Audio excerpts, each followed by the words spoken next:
Welcome to the Infuse Compassion podcast, hosted by me, Amy Quisenberry.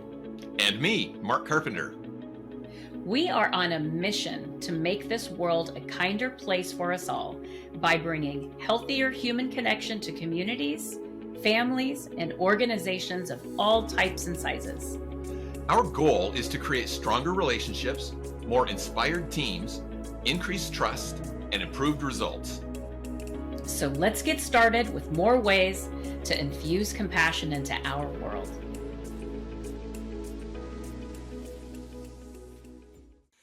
Hello, Compassionators, and welcome back to this episode of the Infuse Compassion podcast. I'm Mark Carpenter here with my co-host, the fabulous Amy Quisenberry, and we have a wonderful guest today that I think will add a lot to your personal lives and your professional lives, and really kind of get into who you are, who you want to be, and just there's a great story that's going to come out of this too, I'm sure. Amy, would you share everybody with us with who our guest is today, and give us a little more background on Natalie? Absolutely. Oh my goodness. I'm so happy to introduce you all to Natalie Luke, PhD. She is a senior executive scientist and author of UnCeiling Your Career at Any Age. She's also the host of UnCeiling You, which is a podcast helping women rise beyond internal and external limits through ambition, imagination, and compassion. Natalie believes that true success is built not just through drive, but through empathy, integrity, and radical self-trust. Oh, wow. I love that. Natalie, welcome to the Infuse Compassion podcast. Thank you both, Mark and Amy, for having me here. I really appreciate this. It's a pleasure having you here. I am so excited to dig into you and what you're doing. Can we start off by really you telling us more about UnCeiling You? This is so powerful. Yeah. Thank you. And so when we talk about UnCeiling You, we're talking about the title of the book, and also the title of the podcast is spelled like the ceiling above your head. UnCeiling You. And there's so many different metaphors. The first thing is that I think in terms of unsealing means blowing the ceiling off, that there's no limits to how far you can go and getting you to that next level. And there's other ways that we can think about that as well. But when I think about unsealing, the first thing I'm thinking about is what barriers do I see around me? And those barriers could be around me, external, but they also could be internal. What barriers am I setting for myself? We all sometimes complain or think about an inner critic or experience that inner critic. How do we address that inner critic? Or feel like, oh, I don't have enough skills to do whatever it is that I need to do or want to do, or I don't have enough time to do what I want to do. And I would call those internal barriers in a way. And then we also experience external barriers, like what maybe there's someone blocking us from getting to that next level, or maybe there's some hidden rules that we're unsure about. So it's how to get over those hidden rules, identify them, name them, to get around them. And so that is really what UnCeiling You, the podcast, UnCeiling You, the book, is all about, is how we rise above. That is, I think just when people are listening to you talk about this, the awareness that's going to come into people's minds, if they're not already thinking about these things. Thank you so much for bringing this to the forefront. Mark, I know you've got something. I can see it. Well, I have so many things. And I want to touch on something that we talked about a little bit before we turned the recording on, and that play on the word unsealing too. Because while we're breaking through those barriers, it's also kind of unsealing yourself, SEALING instead of CEILING, that you're breaking the seal on yourself to bring your best self out and bring your best gifts into the world. And so I love that as just as a concept too. I'd like to touch on one thing that came out of the introduction that Amy said that just sparked me, and that is that phrase, radical self-trust. Mm. How does somebody build radical self-trust? Because those are the Yeah. internal barriers that we're talking about. How do we overcome that so that we can develop radical self-trust? There's a couple of different things. Number one is going to that edge of comfort and starting to move into that fear zone. Oh, I'm too afraid to do this. I'm too afraid to do that. And that is just a sign that, hey man, it's exactly what you should be doing. I cannot tell you how many times I was afraid to hit even the publish button on the book. Like, oh my God, here it goes. I'm about to hit send. There it is. Boom, I hit send. The world did not die, you know? Even my daughter, even starting the podcast. All right, I'm about to start this podcast episode. I'm really nervous, but here we go. And you get done, and it's like, all right, we made it through. Um, my daughter is a freshman in college, and she is in engineering. And so there's a women's engineering group for the students. And they had a day-long session on the weekends where they were taught about networking. I mean, isn't that so great? And so she decided that she wanted to network with a couple. She wants to go to med school. And so she thought it would be a good idea to network with a couple of physicians that she didn't know, to pick their brain, to understand, what it was like to go to med school, to become a physician. And so she actually identified these folks, set up the interview time. And the whole time I told her I would drive with her. I would drive her so she can be comfortable on the way. And the whole time she was saying, I'm nervous. I'm nervous. I'm so scared. I'm so scared. I'm like, just get comfortable with being scared, because this is how it is. You just go, you're going to be there, be an active listener, listen. And then when you leave, you're going to feel like you're on cloud nine. And that's exactly what happened. So to answer your question, it's just know that you need to push the envelope. And as you push the envelope, you learn, I did it.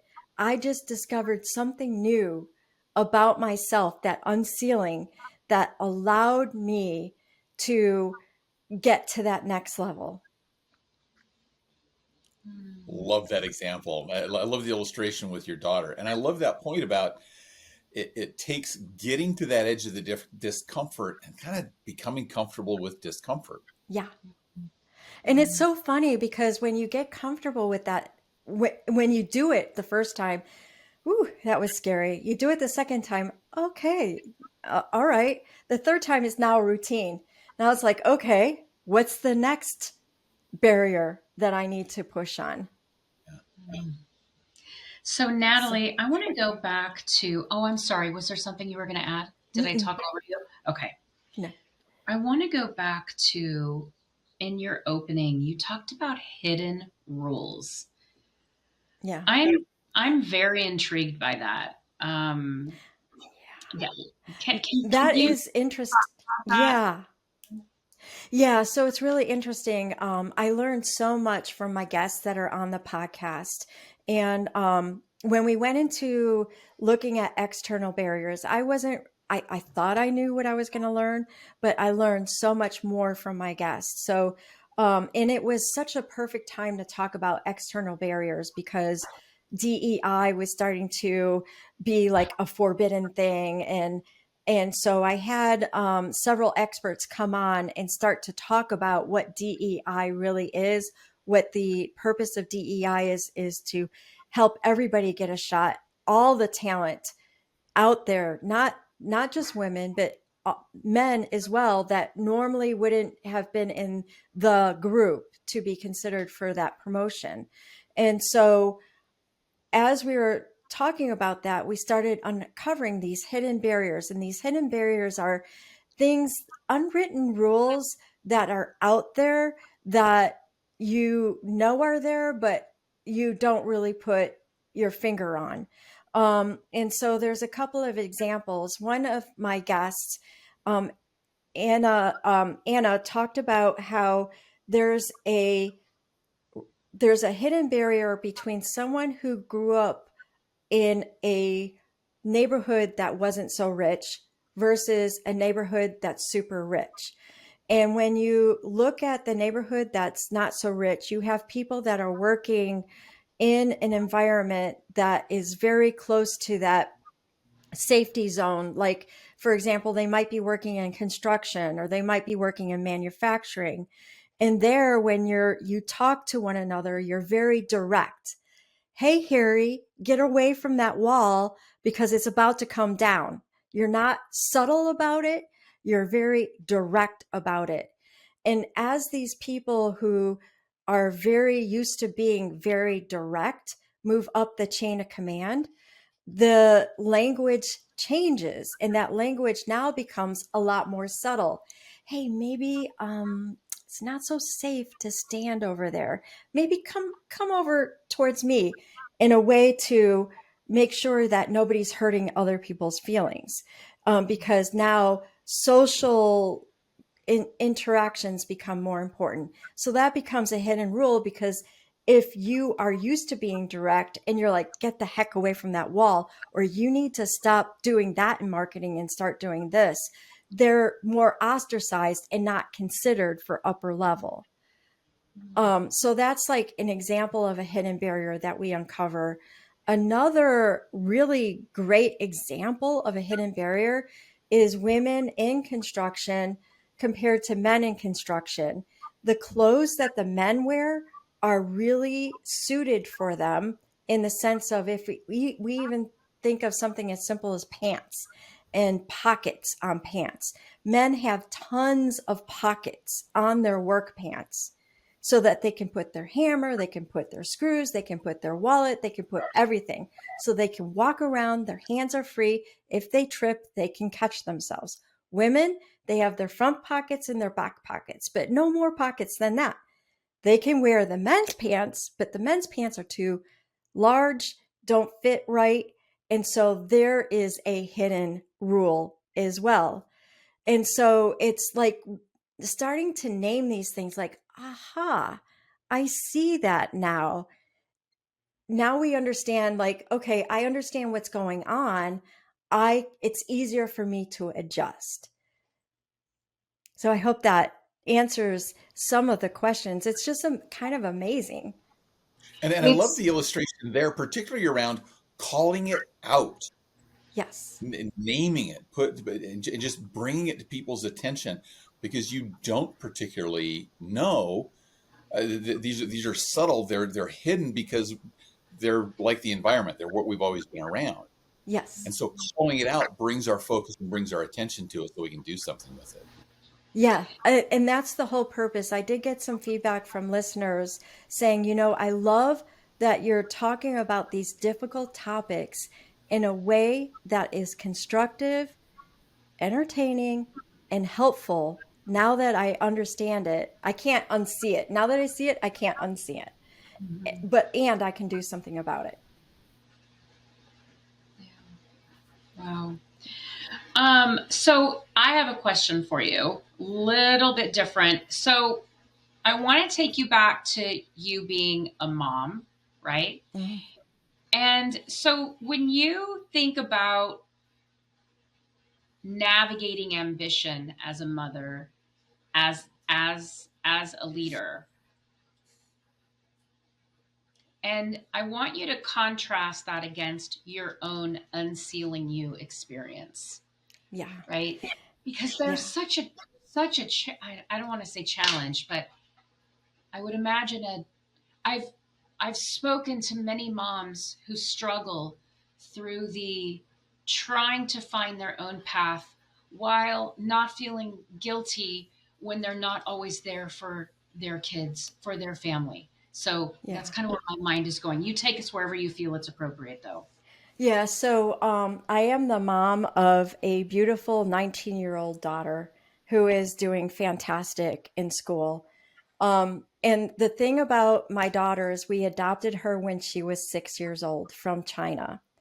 And while she was an orphan in China, the orphanage that she was at was fabulous. They did such a great job with her.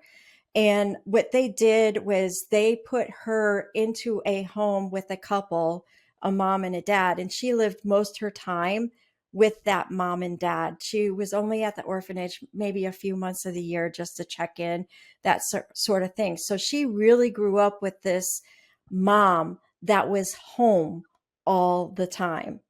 And so when we adopted her at the age of 6, not only did I look different, that's a story in and of itself. She had to get used to my nose and my eyes and my mouth, which is really different than the Asian culture. And my husband ends up being Korean, so he looked the same, but I didn't.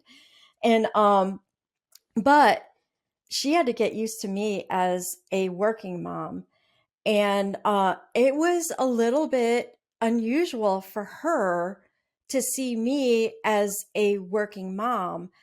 And not only I am the primary breadwinner for the family. So not only am I the primary breadwinner, but I also love tennis and love playing and tennis with my friends, which I think is a great connection. And so I felt so guilty for, being at work or being at tennis and missing her. Um, and missing some of the, maybe not being there all the time. But I also had a great solace in the sense that my husband was there. He was the primary caretaker for her. And so he was there a lot. So that took a lot of some of that guilt away. But yet it was still really difficult. Like a lot of the studies, her passion when she was 6, she made the mistake of saying, "Mom, I'm not into nature things." And here I am in science. I'm like, "Kid, you're in this household. You have no choice. You love science. Bottom line." And so like when it came to the science thing, I was like on her, like, we're going to sit down and I am going to read this chapter with you and I'm going to look at your notes and we're going to compare notes and make sure that you've got this. And there were a lot of late nights. And then when I woke up, I was like, oh, so tired to go to work. So it was navigating all that. And it wasn't until she went away to college, which a piece of me was like, oh, thank God I made it to the finish line. And, but at the same time, I was super nervous because like I've been there the whole time and I felt like I had to really push her to be successful. But once she got to college, it's like, kid, you're on your own. Let's see what you got. And she did super well. Like she took off and she was hey, let's see your notes and let's make sure you're taking your notes down. And I was like, all right, maybe I did okay. That was such a good moment for me to see her do that. My girlfriend's in tennis though, so on my phone, I have the track my daughter thing, like I can find her. And so right after she went off to college, I was like, I wonder where Megan is right now. And I do the find me. And I'm like, oh, it's 10 o'clock at night. She's not in her dorm room. And my friends are like, stop it, get off of that thing. And I later shared that story with my daughter. She's like, I don't mind at all. Track away. It was fun. It was cute. So I love the confidence that comes out of that comment from your daughter too. Track away, because what I'm doing, I'm okay with. Yeah. I'm okay with who I am. She's unsealing herself Yeah. that she's okay with who she is and where she is. Track away, mom, because you're not going to be disappointed. Yeah. Yeah. And I haven't been. She's done a fantastic job. That's awesome. So all that nervousness as a mom, am I doing the right thing? Am I negotiating all of this work on the side projects, my hobby, being with her? It's really come together. Now in the summer, this is her summer off, and she'll come with me to my tennis matches and hang out with my friends, and they enjoy talking with her. She enjoys talking with them. So, as I would say to young moms, don't worry, it'll all come together. You're doing fine. Yeah, I think just do your best Yeah. is the mantra that we need to live by, and your best will be good enough. Yes. Um, yeah, I love it. It's a great experience doing all of it. And she gets to see my ambition and what I'm doing on the podcast. She's actually editing the podcast, which I think is fantastic because that means I don't think she would listen to the podcast otherwise. I think she would think it's too adultish. And but now she has to listen to make it flow well. And so we end up having interesting conversations like, hey, mom, when blah, blah, blah said blah, blah, blah, I thought that was really cool. And tell me about the latest guest that you have. What am I going to have to get to listen to in the future? And things like that. And I love it because like there was she went to an engineering meeting and there were guys and girls in the room, and she said, mom, I noticed that the girls were being shut down, and so what I did was I started to speak up and make sure that my voice was getting heard. And there were some subtle things that were, a guy said the same thing I did and he got recognized, but I made sure that people knew I said it first. And I'm like, you are learning this early. That is going to Yeah. help you. Well, that goes back to that conversation we had about some of those hidden barriers. It does. That they're subtle, that we don't often acknowledge them, but by calling that out, it makes that great acknowledgement of it, so we can address it. Yes. So with that, I'm also interested. We talked about the external barriers, kind of those hidden barriers that are there. Talk a little bit more about internal barriers in terms of unsealing and kind of getting to where we want to be, getting to our full potential. What are some of those internal barriers, and how do we overcome some of those? Yeah. So I'm going to call it being in your head, constantly critiquing your own work instead of living in your greatness, living in the power of you. Um, I, I'm going to give an example from tennis. So much for me comes from tennis. When I play tennis, I'm going to say that I am too critical of myself, and that critique of myself ends up causing me to not play well. So, like, when you serve, for example, oh my God, I'm not serving today. I'm not lifting my arm up. I'm not hitting the ball high enough. My toss is going crazy. All of these things, it causes me to unwind or to spiral out of control to the point where I can't even hit a ball, let alone see a ball. And it's partially because I get so worried about what other people are going to think about my tennis. And this someone on LinkedIn posted, I also journal a lot, and I started to journal with alongside GPT because I find that when I do that, I get some good affirmations that I can use the next day. It's really powerful.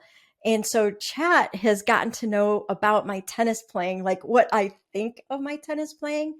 And it truly is all about how me getting in my head is not allowing my body to relax and do what it knows how to do. And so now, and I think that happens at work too.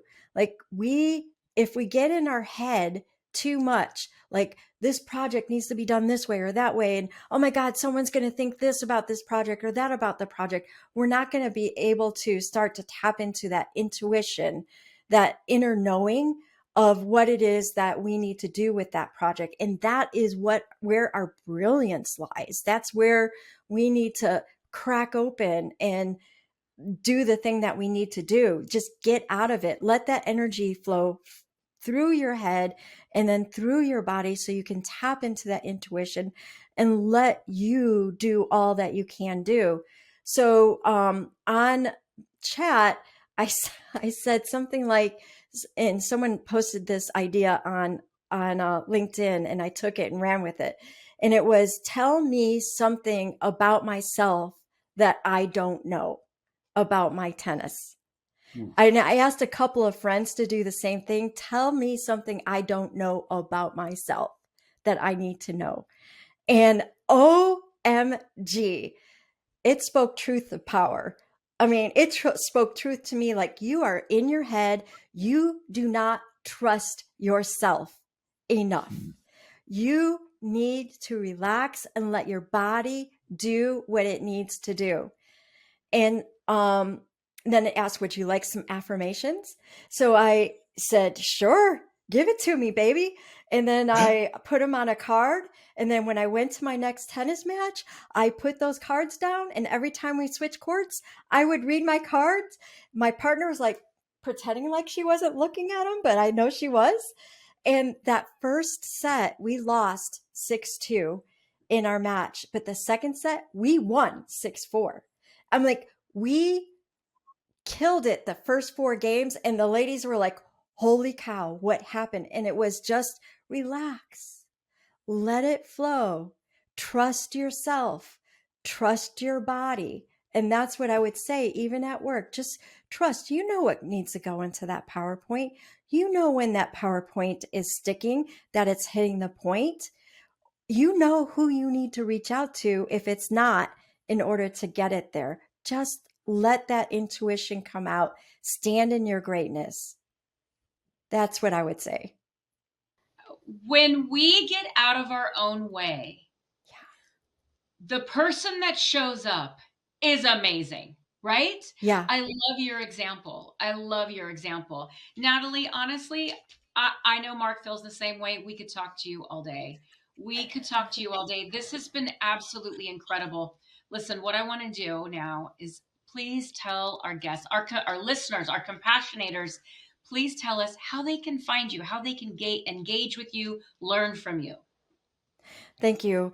So you can find me at LinkedIn under Natalie Luke, PhD, or you can, my website, which is UnCeiling You, like the ceiling above your head.com. And those are the 2 places that I reside. And I have the UnCeiling You podcast. And again, that's the ceiling like above your head.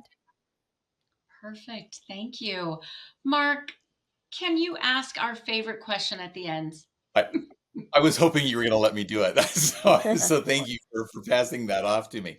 Natalie, we always like to leave our compassionators with one tip, just one practical tip that they can carry forward. Now, I think you've given a bunch of great tips already, but what is one tip that you can give our compassionators, our listeners, to help them infuse compassion into their lives in the coming week?